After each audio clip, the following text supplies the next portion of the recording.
born in Illinois, in southern Illinois, and then we kind of migrated. My family's from the west side of Chicago, so I spent a lot of time there.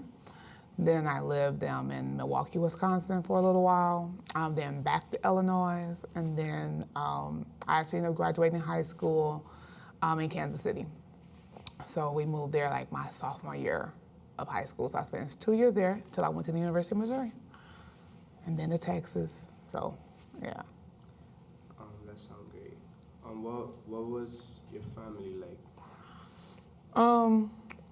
In what context? In general, like anything you want to tell me about them? I mean, like, it's normal. Like, my mother was very strict, so there wasn't no going out all time of night. Like, I didn't really even probably go out to like college parties and like high school parties and stuff until like my senior year. So yeah, so there was no boys allowed at the house. So I had a typical strict black mother, like honestly. But I had a great childhood though, because that part wasn't necessarily bad. Because I had awesome grandparents, and I spent a lot of time with my grandparents. So I really spent more time with my grandparents than I probably spent with my birth mother. Not that I have another mother, but so yeah. So I spent a good portion of my life with my grandparents on both sides, so my mother's mother and my father's mother. So I was lucky in that aspect that I had a ton of family. So I was the firstborn grandchild, so I was the favorite, still am. So that always kind of had its little perks in life. But yeah, it was cool, like lots of cousins. We were very close. I have a brother, siblings with my father as well. So I'd say it was typical. Nothing like ridiculously out of the way, but I think just the fact I was able to live with both of my grandparents and have options, it was cool.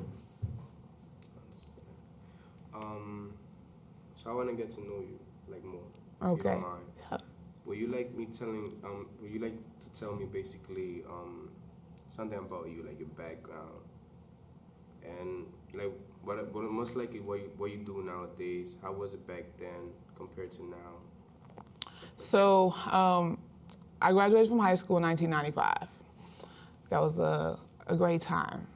Music was awesome then. So I went to college, University of Missouri, for 3 years, and then I transferred to Tarleton. Well, actually, I transferred to University of Central Texas, which was part of the A&M system, which now is Tarleton State University. So I transferred because my family was, my aunt was there with my uncle who's in the military. So my family has a military background, so all of my uncles and my father were in the Army at one point in time. So a lot of my relatives were stationed in Fort Hood, which is in Killeen, Texas. So it's about 2 hours away from here. So when I left University of Missouri, I actually went to Killeen to help my aunt with her kids at the time because she had 2 young children. So while I was there, I graduated with a bachelor's in social work.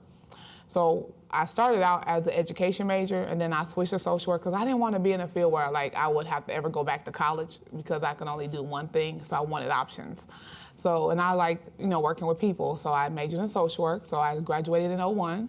Then I moved, I actually got my teacher certification right after that because I wanted to do both. I still really enjoyed teaching and being in education. So I started teaching in 2001 as a certified teacher in the classroom. So I taught for up to 2013. So actually, after that year, I went to grad school, University of Houston. So I went and got a master's in social work from the University of Houston. So I graduated from there in 2005, but still teaching this whole time. Moved to Atlanta, lived there for a while, taught elementary, first grade, third grade.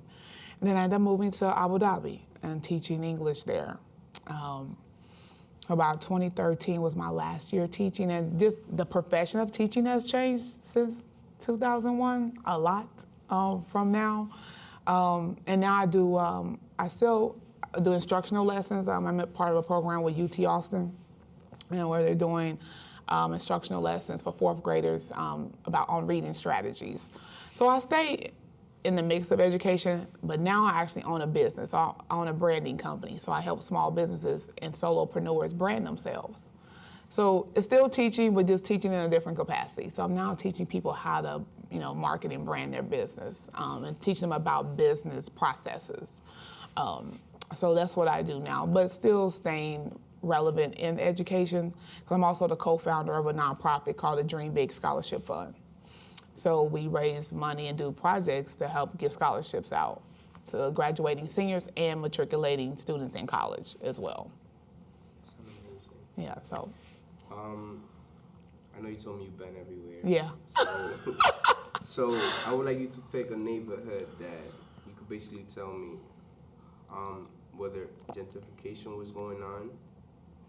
Like, if it's going on nowadays, where you living at, or like you could compare how it was back then compared to now and what has changed. I would say,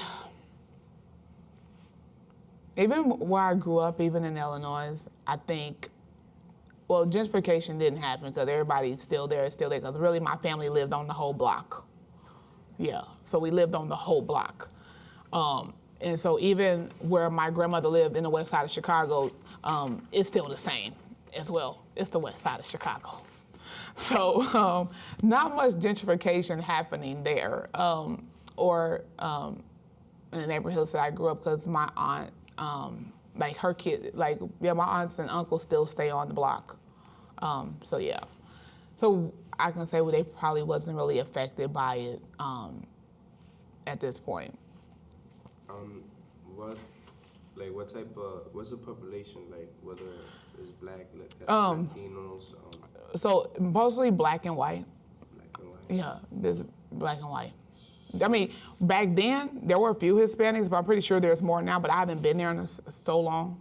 But I'm pretty sure the Hispanic population probably has increased. What was it like since it was like you said it was a mix of white and black people, right? How was it like? There was races going on? Yeah, there was a lot, because I came from a prominent family, so everybody knows my parents, my father and my mother. So I think, and they played sports. So my father was one of the on the basketball team. But he was really, really good. So everybody knew him. And then my uncle was a football player who just got. They just inducted him into the Sports Hall of Fame for the city or the school.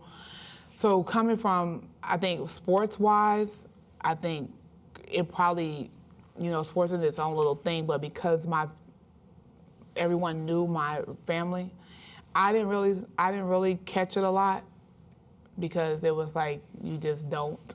It was almost like, even on my father's side of the family, like, so my uncle was, the man in the city.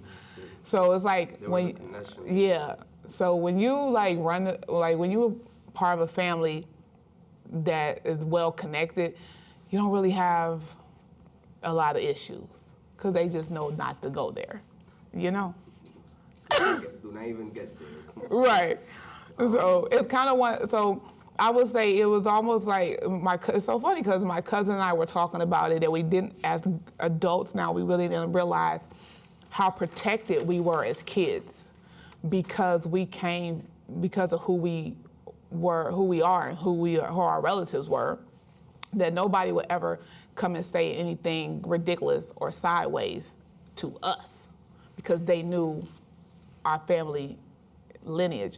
Now, a lot of things happened to my uncles, and there was racism, and that's what, because it was like, the town was all white. The town was predominantly white. So it was one of them cities where, if I had to guess a percentage, I'd say it was probably 80% white and 20% black, and all the police officers are white. And maybe there's one or two black police officers, possibly, during that time. So yeah, so it's like, when you get stopped by the police, you just like, for real, you already know what's coming. And then having the last name that I have, and knowing how the police feel about my family, that's why, by the time I started driving, I didn't live there at that time, but I knew these things were, going on, even though I wasn't there. My other cousins and stuff, they felt it, So, but I could see it, and I would hear about it, even though I wasn't actually there for the experience of it. So it was more so I kind of like, man, that, how it's like when you're talking to your relatives and they just telling you a situation what happened, and it's the same situation that keep happening over and over. It's basically something that you already know. Yeah. So.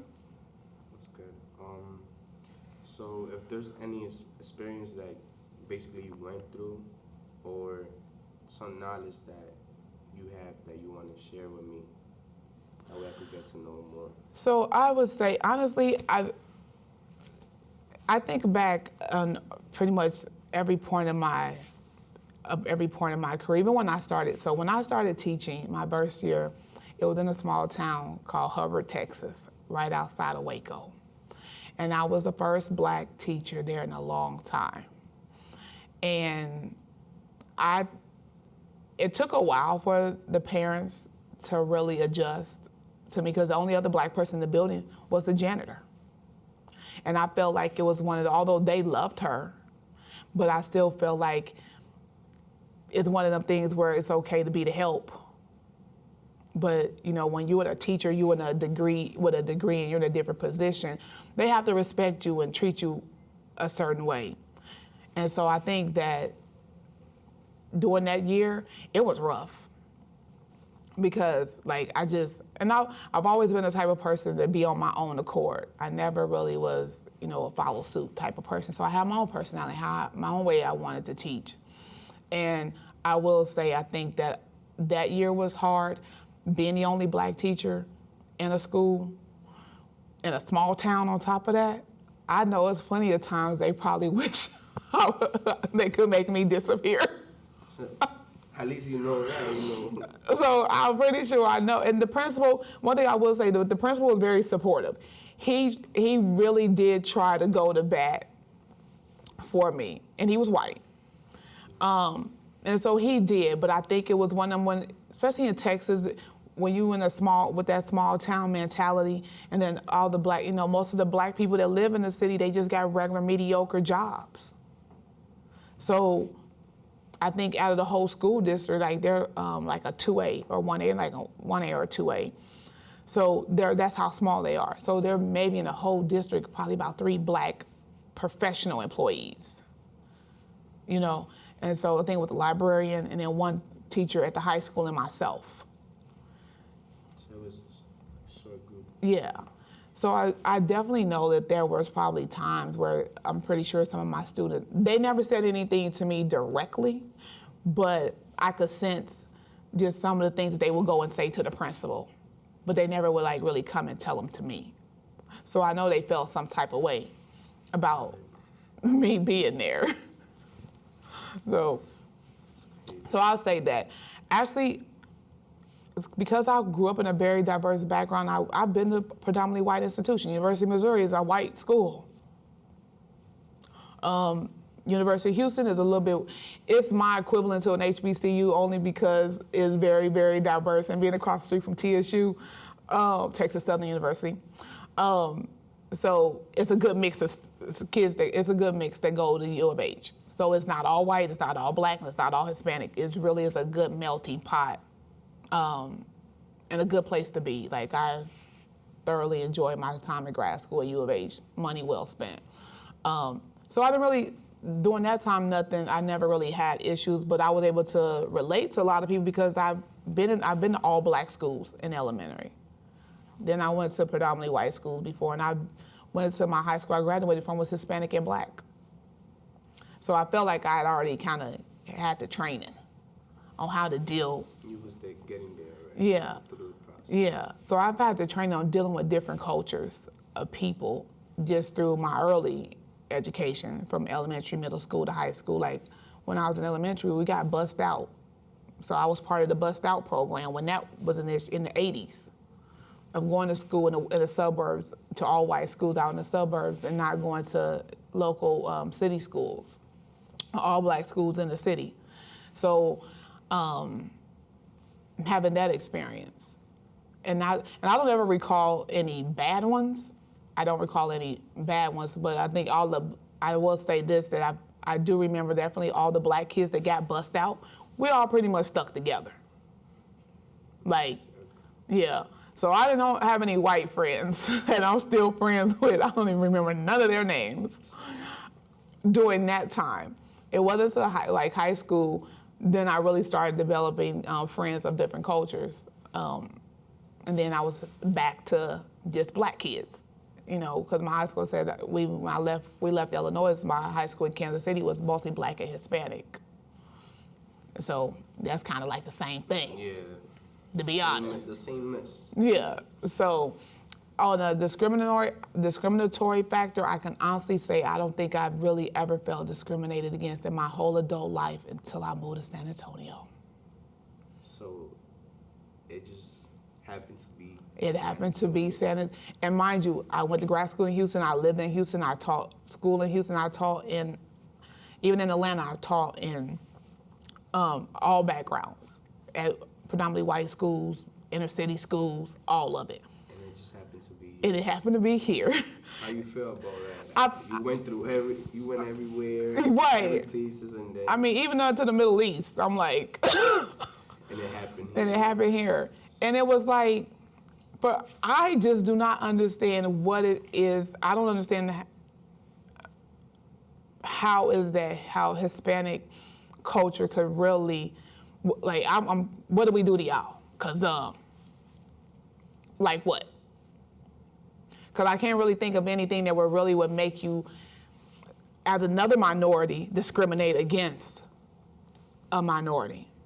But because in San Antonio it's like 90%. It's 88, 90% Hispanic. So I get it. They run the city. And you can clearly tell. So I always give the analogy that when you go to a city, all you have to do is look at the airport. Look at the airport staff. And look who works at the airport, and that lets you know where you're about to go in the demographics of a city. It never fails. If you just look at the airport, when you walk out, take a survey of who's there. And that lets you know at least the demographic makeup typically of the city that you're in. But it really shocked me because, number one, I went to Hispanic and Black high school. Even when I lived in Atlanta, I lived in as chocolate as Atlanta is, I lived in the neighborhoods with Hispanic. My neighbors were Hispanic. I lived in Doraville, Georgia, which is like 5 miles outside the Atlanta city limits. So having that experience and growing up in an environment with them, and then in Houston, like I feel like the Hispanic people in Houston and other cities are so different than the ones here in San Antonio. And so the situation is like, I don't get it. Like, I don't know, but I think what happened was, so I do event planning and I promote, I have a comedy series that I produce. And so, this is the oddest thing. The venue that we had the show at, the owner was a Hispanic lady, and it's a Black guy. And this is what you know that people can still, just because you have a Black friend, that still don't mean you can't be racist just because you have one Black friend. It makes sense. Okay, so stop telling people that, oh, I got Black friends. That don't mean nothing. I'm not racist. They're just trying to cover it up. Right. So we got ready. So I actually booked the venue through the guy owner who was Black. And so we got ready to get time for the event. I went just to do a checkup and make sure we had everything okay. And the Hispanic lady, the owner, was there. And so she looked me dead in my face and asked me, are there going to be Black people there? Yeah. Like, she looked me like straight dead in my face and was like, is it going to be a lot of Black people?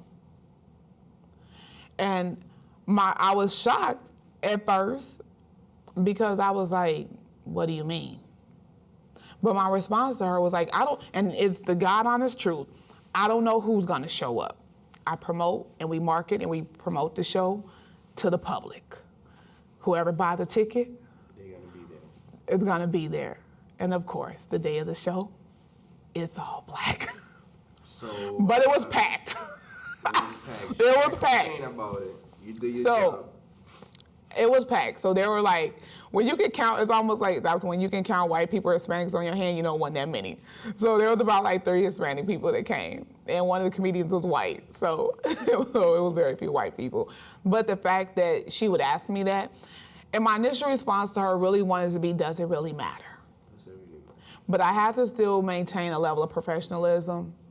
And I felt that's why, like, so here's the other the thing that also was happening, so Garth Brooks happened to be in town that same weekend. So all the other bars were probably not going to be making any money because he was here for like 3 days. So that, I know for a fact that a lot of places, we're going to be doing pretty bad. So you probably was one of the only establishments that really had a packed house, thanks to a bunch of black people. But you asking me if there's going to be a lot of black people here, like, why? What does it matter? And I think that really just, so we actually finished the event. We never had another event there. And it was like, because we were going to actually do several events there, but we didn't. That was the first and the last one. And I just didn't want to put my brand in that position, because I feel like we was going to be somewhere where we wasn't wanted and that our dollar wasn't good enough. So you've never seen this many people in your establishment at one time. So I think sometimes we have to get past, I think it's the weirdest thing that sometimes some people say money talk, bullshit walk, but sometimes it's not all the way true, because some people hold that when they feel a certain way, they don't care about how much money they about to make or lose. If they don't like you, they don't like you. Simple. Yeah. So I felt like that situation, I was like, you got to be kidding me. So whatever your issue is with black people or however it is, you're going to allow that to hinder your business and to not make any money? And so I feel like, and I really had never in my life really had that situation. Like, I can't really think of an actual time where, other than that time really stood out, honestly, because I think from a business perspective, you're about making money. And if it's a good business situation, what difference does it make? Now, it's totally different if it's like some shenanigans, craziness. But if it's a good business situation, like, why would you allow your personal feelings to offset it? All of that. So I just said, that was the one I felt like all the way to San Antonio of all the other situations. So, and being in business and just, I do feel like there's cliques and there's circles here.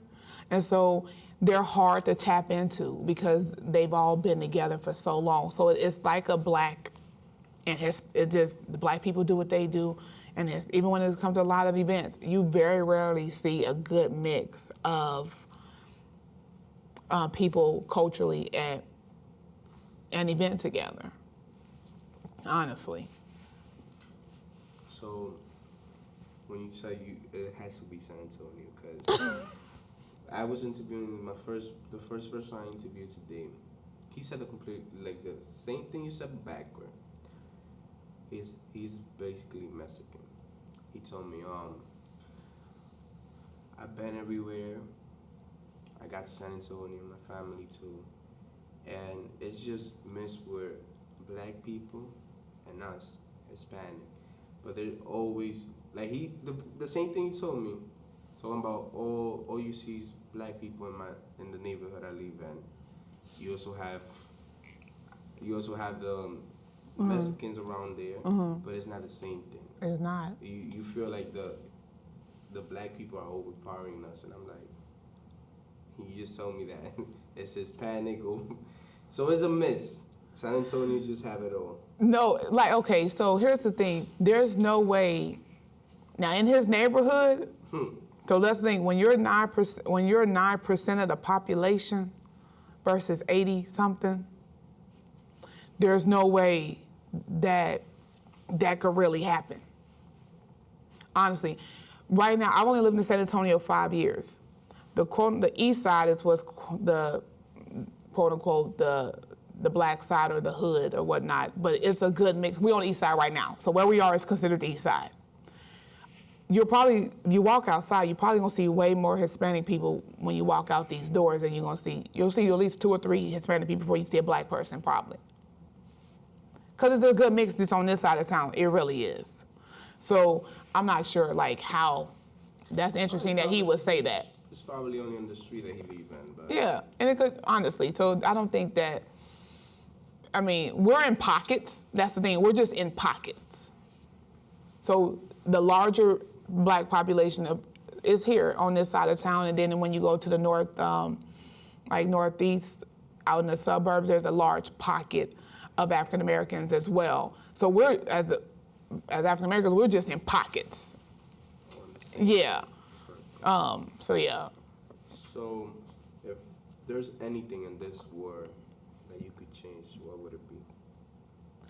Honestly, it really would just be for people to honestly accept people for just who they are. Like, for real.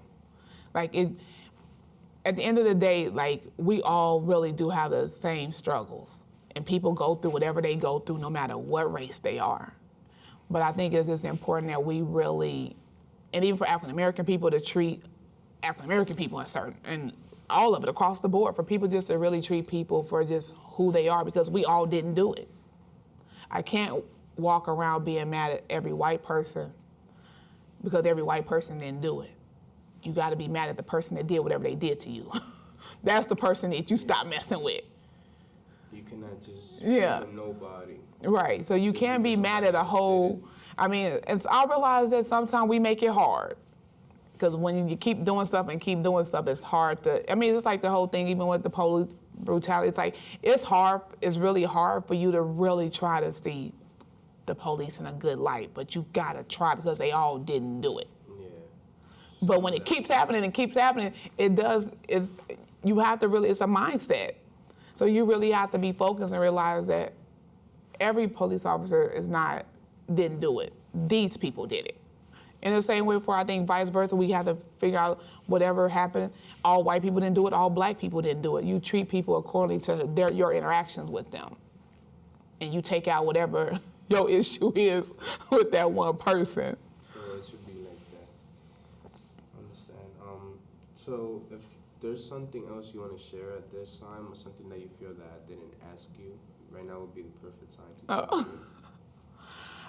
I think that was pretty much most of it.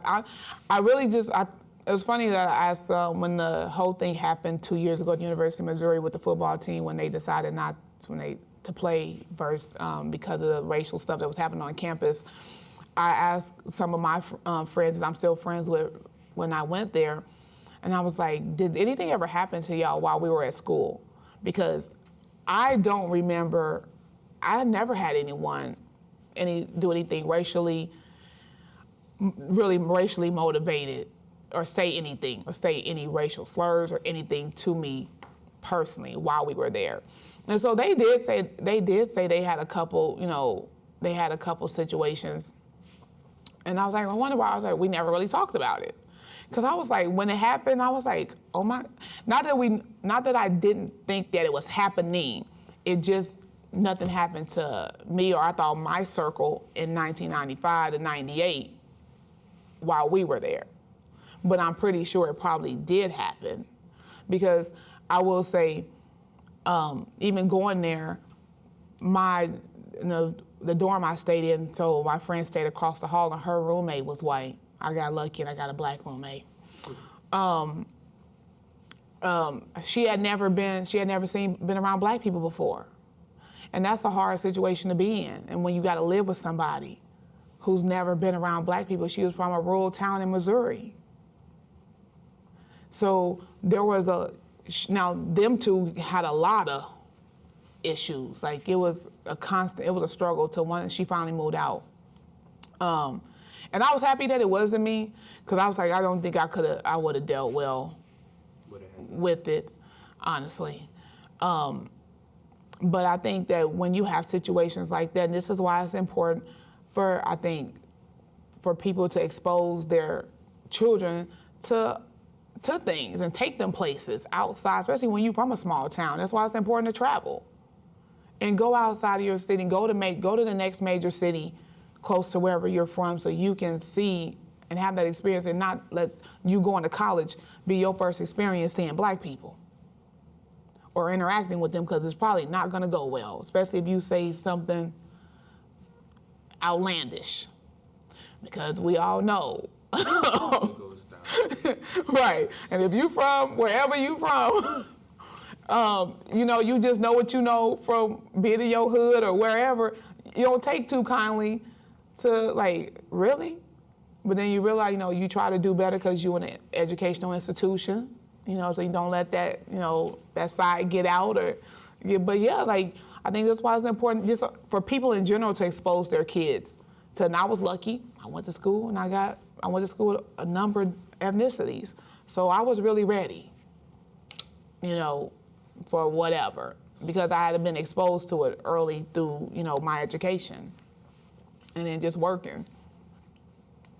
Sounds great. What would you think would be the most important, basically, for the people that will watch this or hear this, that they could take away from basically this interview? I think that it's important to know that racism exists. It just exists in different forms, and I think that it's up to you as somebody who is not racist on either side. Well, it's really, black people really can't be racist. We can be prejudiced, but we can't be racist. But I think it's up, especially I'll say from an African American standpoint, it's up to us to really help educate, especially our friends of other ethnicities, and educate them properly, and not allow them to say certain things and certain words in our company, because we know if they say them in somebody else's company, it's not going to go well. So we cannot condone letting our friends of other cultures use certain words. And just helping really, really educate our coworkers, you know, our friends on us and what all the things that, you know, our culture and what we've been through and what our life is about. So, and then from the flip side of it, I think, you know, other races really have to want to know and have to want to learn and be better. Because like I said, we all didn't do it. You know, some people are just trying to live their life. Yeah. Like, honestly. You just want to move on. Right. You know, I'm not really necessarily trying to get into these altercations with you or for you to call the police for unnecessary stuff. Because I think just even in that, which we all know lately, this past year, we've had a lot of, you know, white women calling the police on black people, African American people, whichever term we're using these days, for no reason. And I don't think people really get that as an African American person in the interaction with the police, it's not we're not mixing well. It could go wrong at any moment. It's not getting there at all. It could go wrong because you felt some type of way or felt entitled. You might have to just raise your arm. It's censored. So because you felt a certain way or you and your feelings, that doesn't give you the right to possibly disrupt somebody's life or possibly even get them killed. For no reason. For no reason. And so I don't think people really understand that you just can't call the police on just randomly, because you don't know what officer gonna show up. You don't know if it's officer that understand black people. You don't know if the racist officer gonna show up. You don't know which officer gonna show up. You don't know if it's gonna be that one that is already tired. Right. And just want to get over it. Right. You don't know which officer is going to show up, and you pray it's the one that got good sense and can use his God-given sense to know that nothing happened, the situation is okay. Because that other one show up, you're about to be out of some money or dead. And it could just go wrong really fast. And I think we've seen it. Something just happened yesterday where in California where the guy was in his car and they shot him like 6 times, like 6 cops shot him in his car while he was asleep.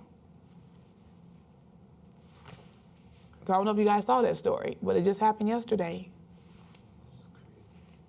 So I just think that we just have to be a little bit mindful and be willing to learn and understand, you know, and just really, I know common sense isn't common, but figure out. You got it. There has to be something innate in you to know to do better or want to do better. So I'll put it that way.